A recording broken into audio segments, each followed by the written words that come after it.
Shalom and welcome to another in our series of podcasts from Temple Beth Am, a dynamic center for conservative Judaism in Los Angeles.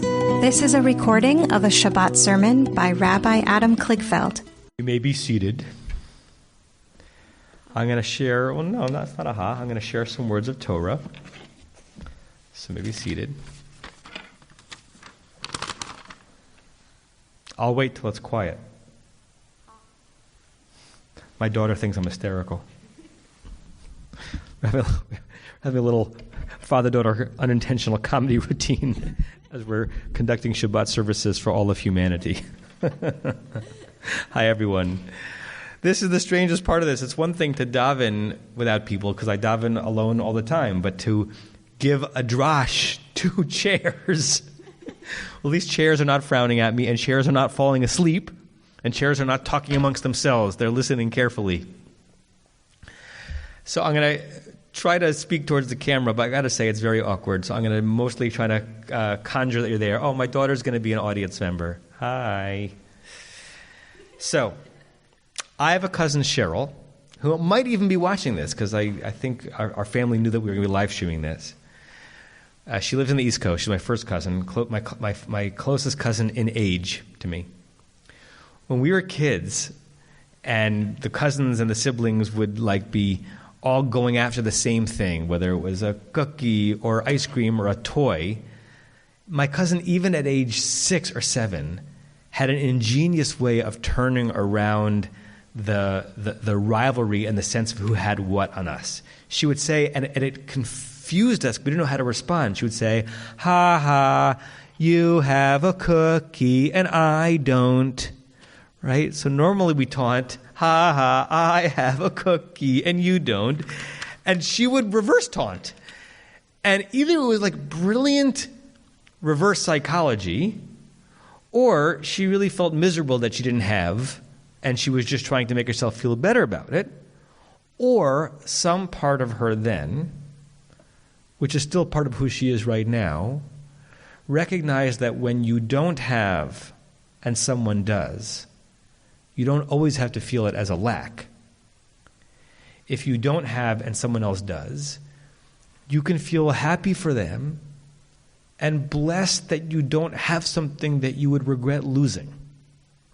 Right? That's the weird thing about having things. Everything that you have and enjoy having becomes something that you would regret losing. And everything that you see in someone else's hands that they have that you want invokes, without even trying it, the 10th commandment, to do not covet. It's so hard not to have what someone else wants. And it's so hard to part with things that we have. So I wonder if part of her was saying, you have the thing and I don't, and I'm in the better situation. I'm glad you have it. Because now I'm not burdened with losing it. As some of you know from teaching that I do, I like paradoxes. I like two sides of the coin. I like arguments that go at it from two different directions. I like that we have in our tradition both a thrust to be happy with what we have, the person who is Ezehu Ashir Asamech Bechalko, who is rich, or who is happy, Ezehu Ashir Asamech, who is the rich one, the one who is happy with what he has. And the Dayenu prayer that we're going to sing in a few weeks at the Seder is about being satisfied and content with not having everything. Right? If God had only brought us out of Egypt, it would have been enough. No, it would not have been enough, but we say it would have been enough to be sated and satisfied with not having everything we wanted. We also have in our tradition a push to strive for more. Strive to be a different person than you are today. Tomorrow than you are today, to not be content with everything staying the same and staying still. I like that paradox. I like the paradoxes that are all over the Seder plate. Maybe we'll talk more about it in our E-Seder that we're going to do on the second night of Pesach. Just to name a few.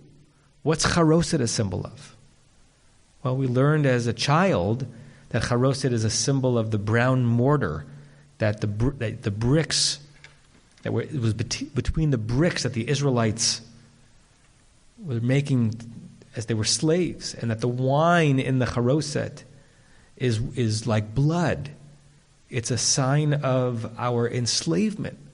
Or, according to the Talmud, charoset, the reason why there must be apples in almost every charoset recipe is because it's a reference to the verse, Tachat hatapuach or articha, underneath the apple tree, I awakened you, I allured you. It's a rabbinic midrash suggesting that even as enslavement was getting heavy and heavy, that the men and women would entice one another out in the fields under the apple trees and produce the next generation of Israelites. And that therefore charoset is a representation of our inner strength and our grit and our determination. It's not a slavery food, it's a redemption food. How about matzah? Right? The first story we hear about matzah as children in Hebrew school or day school is that we eat matzah because the Israelites were on the way out of freedom, out of slavery. And the Torah says that the dough didn't have time to rise. They had to bake it so quickly. That's why it's flat. Right? It's liberation bread. But the first time we confront the matzah and the seder, we lift it up, we say, Zeh halachma anya. This is the bread of affliction, to suggest that the only bread that the Jews could get their hands on while they were enslaved was this thin, impoverished bread. So matzah is both freedom bread and enslavement bread. I love those paradoxes. There are financial paradoxes in our tradition as well. On the one hand, there's so many instruments in our tradition to make sure that, independent of what it means, you have access to religious life and religious community. We just read a few weeks ago in Parshat Ki Tisa that the annual tax that the Israelites would give to the temple to fund things was machatzit hashekel, half of a shekel. And the Torah specifically says, Ashir lo yarbeh. If you were rich, you didn't give more than a half a shekel. V'hadal lo yamit. And if you were poor, if you were rich, you didn't give more. And if you were poor, you didn't give less. They set the tax at a level so that every single person could participate, and you couldn't outdo the other with your largesse. We have in our tradition the agricultural mitzvahs of peya and leket and shichacha, different ways that farmers were supposed to make sure that those who didn't have farms of their own, who didn't have oxen to plow their fields, still could benefit from the production of the agricultural society. There are flattening instruments in our religious tradition. No one's turned away. And it really should be that case even to today. Right? And I hope that everyone in this community experiences that while we rely on the tzedakah of those who can give more, no one is turned away from our community or from any Jewish community if they're doing things right because of lack of access to funds. The korbanot that we read about this morning, V'im lo tasig yado day, if the person could not put their hands on a more valuable animal, then there was a less expensive alternative that they could do so that they could fulfill the mitzvah of bringing a korban. So on the one hand, we have in our tradition many instruments in place to make sure that you didn't have to stretch so much to check into spiritual life and Jewish life. At the same time, our tradition has it religiously and even financially religiously. It's not a bad thing to try to stretch yourself. It's a beautiful thing if you have it to spend a little bit more on a lulav and etrog as a way of doing hidur mitzvah, enhancing your participation of the ritual. And even when it comes to the sacrifices, there's a hint that stretching to be able to give something of more value is worth it. But there's also an indication of the psychology of that stretch. I have to get the chumash, which I put aside.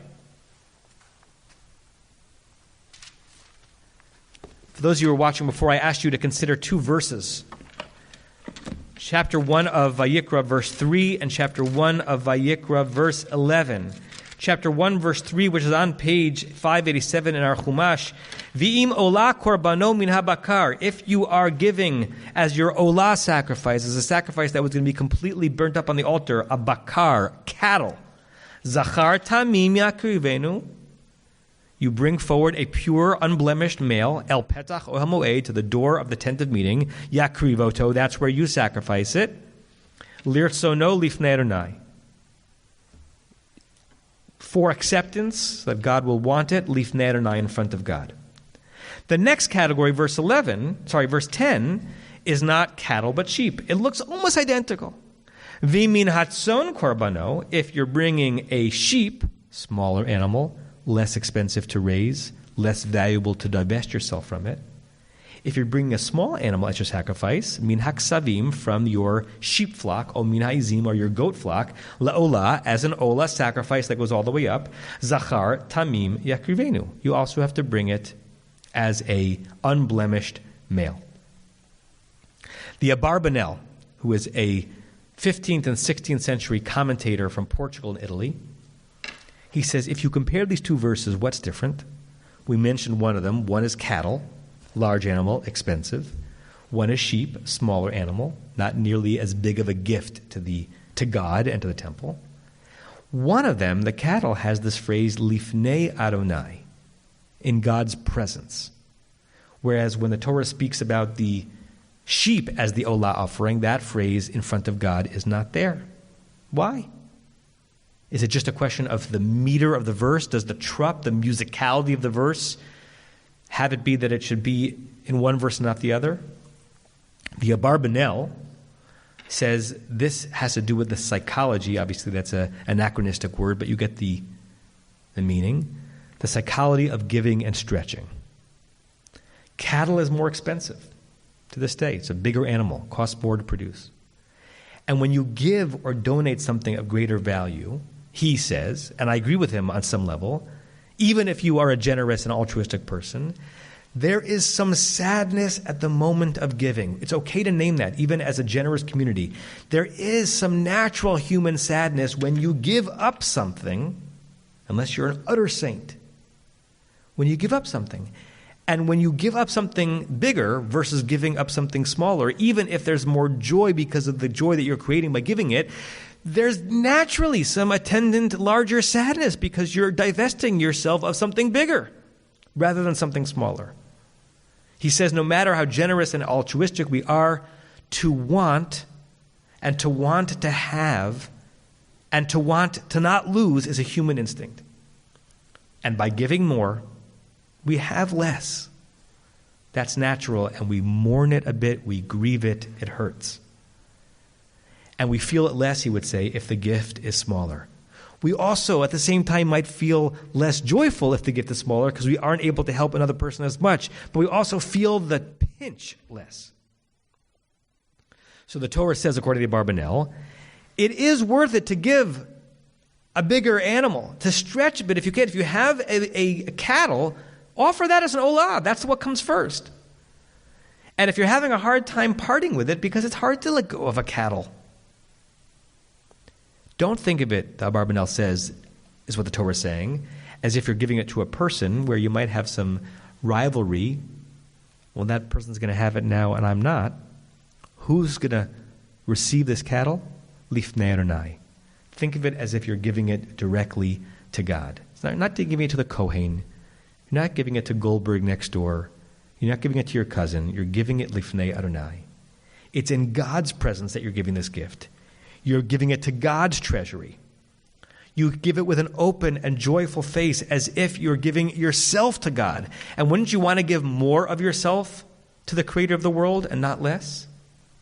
This kind of giving, he would say, when you give to God, it doesn't diminish yourself.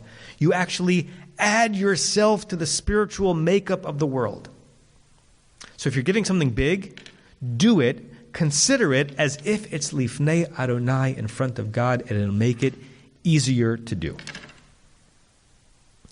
I think his thinking is both dated, but it works on some level. Because if you take out the human competition where we want to hoard, and all of us naturally have some inclination to hold onto things of value for ourselves. It's natural, even not during emergencies. If you take out the human competition where we want to hoard so that others don't have more than us, and you put it into a divine realm, why would we hoard from God? What does it even mean to hold back from God, to hoard from the provider of everybody? And it gives strength to the notion that while even a tiny bit is enough, you should try to give even more in the spiritual realm. But I also wonder, with respect to the Abarbanel, if with our modern theologies, where the God concept is often abstracted, I don't know about you, certainly in a non-sacrificial system, in a tefillah realm that we live in, it's hard to think of God as a receiver. It's hard to think of God as taking hold of something that we're giving, particularly because our worship is no longer actually giving a thing, a sacrifice. And maybe particularly in the moment that we're living through right now, my friends, maybe it's reverse. Maybe we'll feel more generous if we think of who will receive what we're surrendering, rather than just offering it up to the heavens, which could be abstract and hard to really wrap our minds around. Maybe this is a moment where we turn my cousin Cheryl's playful childhood taunt into a tremendous blessing. Because I don't have X anymore, because I stretched and I gave it, you do have it. And what I have as a result of that sacrifice, it's much more valuable. And it's much more holy. So I want us to think about the recipients of our korbanot. The recipients, the faces of the people who are going to get something because we are willing to do without, because we are willing to sacrifice. And then we might really be able to say, you have it, and I don't. And that raises me up. I miss you all. Shabbat Shalom. You have been listening to another in our series of podcasts from Temple Beth Am, a dynamic center for conservative Judaism in Los Angeles. If you enjoy these podcasts, we invite you to write a review on the Apple Podcast site or wherever you get your podcasts. For more information about Temple Beth Am Los Angeles, go to tbala.org.